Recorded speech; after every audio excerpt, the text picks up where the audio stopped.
This chicken fettuccine Alfredo here, absolutely delicious. We're going to show you how our family prepares this dish. This is absolutely one of our favorite pasta dishes, so let's roll. We get started here by chopping up 20 fresh parsley leaves, which you can get at the store, or in our case, we got this fresh from our mini herb garden right here on our deck. And here's a quick look at Julie harvesting that from that herb pot sitting on our railing. Once that parsley is nice and finely chopped, let's place that into a bowl and we'll put that to the side for later.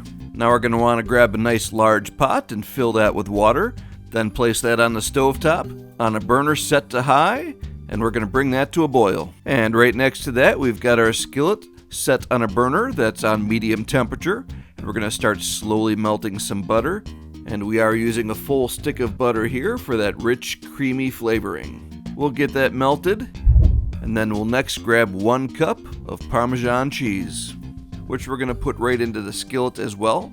And once we add that in there, we're going to slowly melt that, just like we did the butter.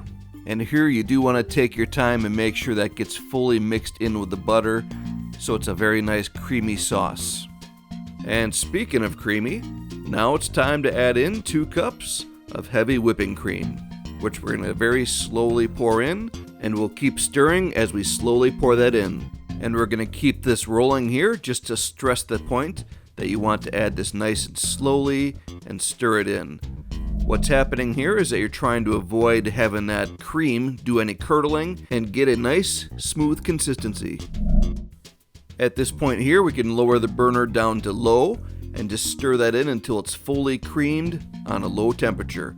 And get this nice and fully stirred together until you get a nice fully creamy sauce that looks something like that. Now as we go over to our pot, we see we've got the water boiling. So we're going to add 16 ounces of fettuccine noodles to that boiling water, and we're going to boil that for 10 minutes, being sure to occasionally stir that. Speaking of stirring, we've still got this sitting on a low temperature, simmering, and we keep this stirred up as well. We're going to add in some garlic powder now, and this is just something that you judge by your taste. We kind of like garlic powder, so we added a good amount. Again, we're getting that fully stirred in to the sauce. And man, does that look perfect. My wife is a boss. And let's not forget about the noodles boiling. We're going to want to grab a pasta spoon or a pasta fork, whatever you call it, and give those a nice toss around so they don't burn. And maybe even lower that temperature a little bit as needed so it doesn't boil over. And make sure that sauce doesn't sit too long without being stirred. I told you she was a boss. So we've got these 2 items on the stovetop we're going to want to keep our eye on. But here's a great time if you're going to add chicken to grab that 12 ounces of fully cooked sliced chicken and warm that up in a microwave. And back to our stovetop, we're making sure to keep an eye on things here, making sure that sauce stays nice and smooth with stirring, and making sure we're getting the consistency in the noodles that we want.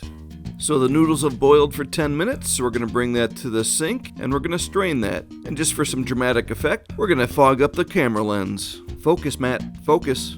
There you go.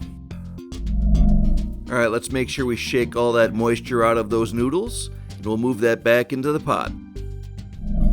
And then we're going to bring that pot over to our island as we prepare to bring everything together. Alright, we'll bring over the sauce to our island, followed by the freshly heated up chicken.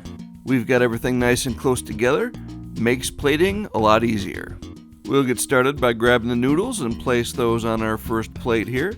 Julie likes to give that a little twist to make it look a little bit more pretty. Grab a few more noodles and do the same thing right over the top. Another small little twist, and then we'll move on to the sauce. Alright, that looks good there. We'll get some sauce on there. A little bit more, please. Thank you very much. Looks good. Let's get a healthy dose of some chicken right on top of there, followed up by that finely chopped up parsley we started off with. There it goes, right on top. And yes, for sure, some grated Parmesan cheese on top. Be sure to check out the description for all the ingredients. You love pasta? Check out our vodka cream pasta video right here. Be sure to subscribe and share with your friends. Thanks for watching, and God bless.